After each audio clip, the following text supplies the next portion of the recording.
आप उससे निजात पा सकते हैं। अब बात करें तो कैंसर होता कितने तरह का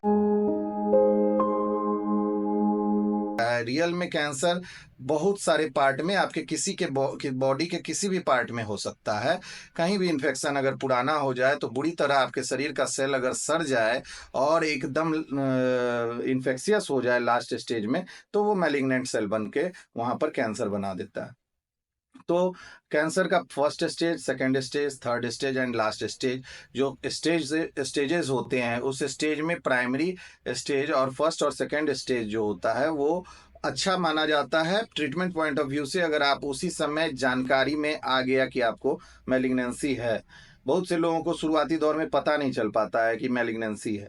तो मैलिग्नेंसी अगर शुरुआती दौर में ही पता चल गया आपको फर्स्ट और सेकंड स्टेज में, तो इलाज करना बहुत ही अच्छा होता है और आसान होता है, और बहुत सारे प्राकृतिक उपचारों के द्वारा कैंसर को ठीक भी किया गया है। ऐसे हमारे बहुत सारे evidence based, research based treatment cases भी उपलब्ध हैं, जिसके द्वारा आप देख सकते हैं कि बहुत सारे कैंसर मरीज होम्योपैथिक आयुर्वेदिक दवाइयों द्वारा ठीक भी हुए हैं।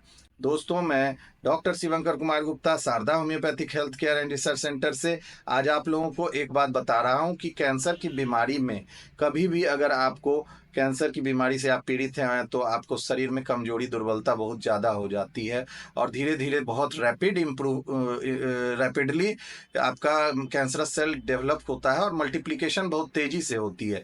इसीलिए सबसे पहले ज़रूरी होता है कैंसर सेल को रोकना।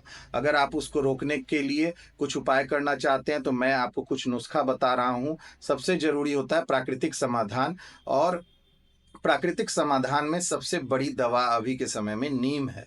नीम नामक दवा का, नीम के पत्ते का, नीम के काढ़ा का, नीम के पीसे हुए पदार्थ को आप अपने लोकलाइज्ड एरिया पर थोप के उपयोग कर सकते हैं। इस सब तरह से आप कैंसर अगर किसी पार्ट में हो गया तो उस पर मेहंदी की तरह नीम का आप लेप लगा सकते हैं, और नीम का काढ़ा पी सकते हैं। नीम के पत्ते को सुबह खाली पेट चबा सकते हैं।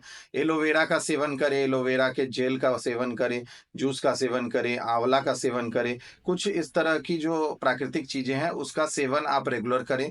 इसके साथ में आप होम्योपैथिक की बहुत सारी ऐसी दवाइयाँ हैं जो बहुत ज़्यादा कारगर होती है, वो आप साथ में यूज़ कर सकते हैं। दवाइयों के साथ आप व्यायाम करें अपने इम्यूनिटी को बूस्ट अप करने